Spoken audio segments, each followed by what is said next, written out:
Hey YouTube, in this video I'm going to be replacing and upgrading my intercoolers.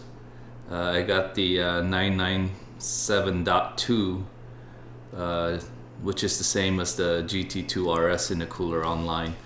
I got them right over here, and they're a lot more efficient. They're a little bit thicker. They have 14 rows instead of 11, and the fins are seem to have a higher density. There's some testing online in the forums, and it showed that these are pretty efficient, up to maybe around 700 horsepower. So plan is to raise the back end, remove the wheel so I can remove the fender lining to remove the rear bumper cover, and get access to the intercooler itself. I think the part of the challenge is going to be modifying the ducts to fit these thicker intercoolers. So we'll go ahead and get started with that. So as you can see, the factory jack points is right there on the back, one on each side. So we jacked it up and then placed the jack stand.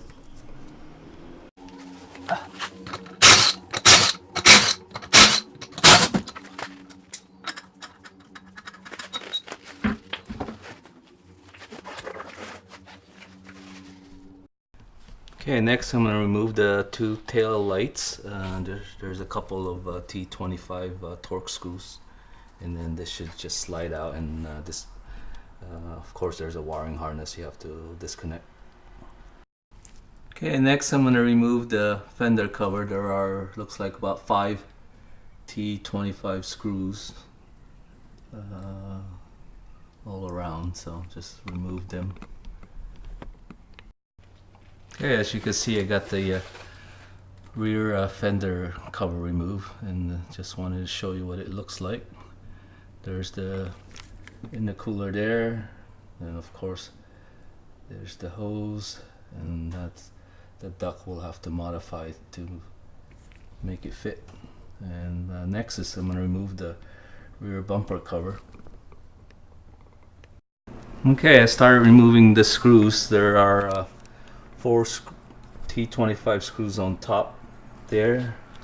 There's a couple of plastic screw up here, one on each side, and then there are 4 screws on the bottom, and then there's one hidden under the fender here in this area, so look for that one that's hidden. As you can see, I got the rear bumper cover off. Once you get all the screws remove, it simply slides off. There is one harness that I had to disconnect right there for the parking sensor, and yeah, that's so next is to disconnect the 2 intercooler hoses and remove the bracket to take this off so I can work on modifying the ducting. Okay, so looks like there's a couple bolts here and a few bolts here and there, as you can see. 3 here, and then I'm going to disconnect the hose. Okay, as you can see, I got the hose to the turbocharger disconnected, and then the other hose here going to the intake I loosened, and then it should just slip off. Okay, as you can see, I got the intercooler off.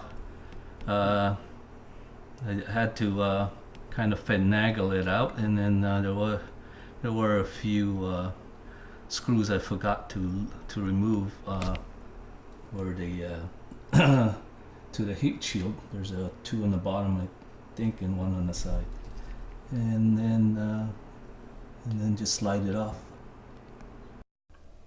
Okay, so let's see, these tabs just lifts up, and then looks like they're held by these C-clip snap ring, whatever you call it. Two on this side and then a couple on this side, so I'm gonna remove those. Okay, I got the metal bracket removed, as you can see, by removing those four C-clip.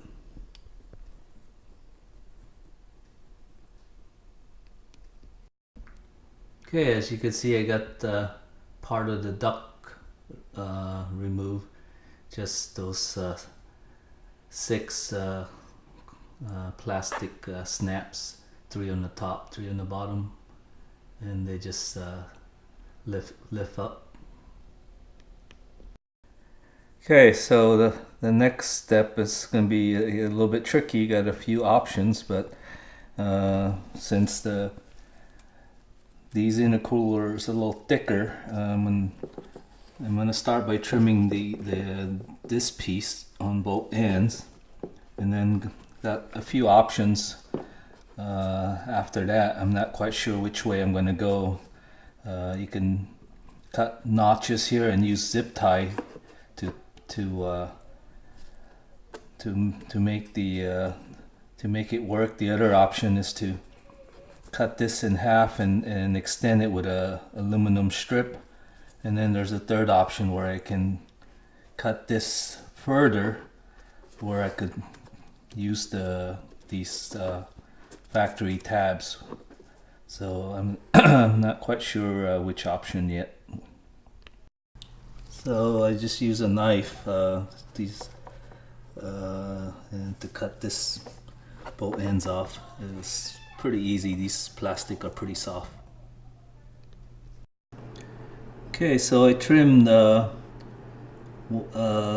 top and bottom of the duct, but I'm still, as you can see, still, of course, this intercooler is thicker, and so there's still about a ½ inch difference.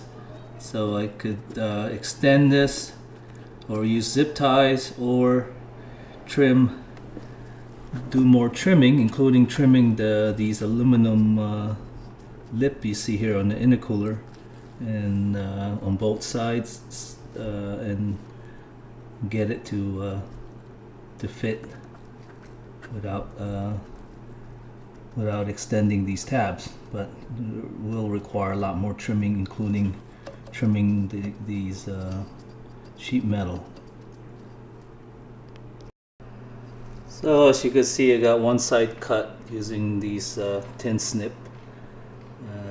Pretty soft, pretty easy to cut, though a little bit nervous about cutting it, of course, but so far so good.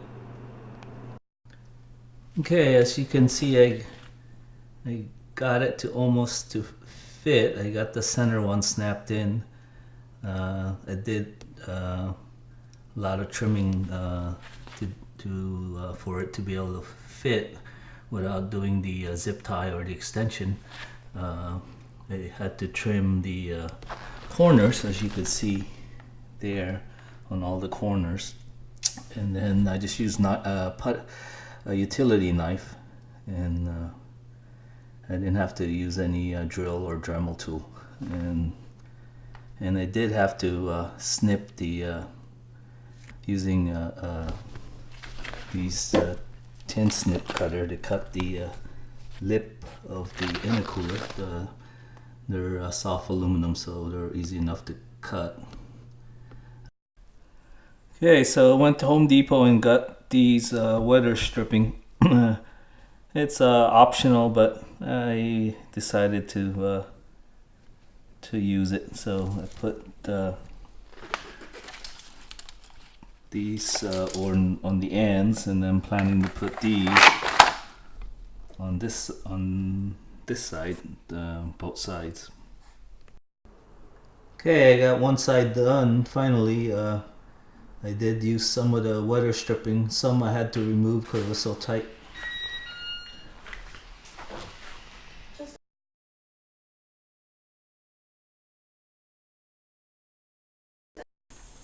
Okay, next I'm doing a leak test using a homemade pressure tester that from the Rocks procedure. So I'm just testing to see if there's any leak.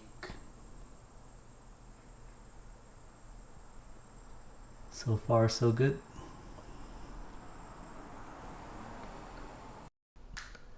Okay, having a hard time putting the clip back on, but I'm using a clamp. I think will make it easier to put back the washer and C-clip. Okay, so it's now the next day. It took a long time to do the trimming, and I finally finished. I just got to put back the bumper and the fender liner.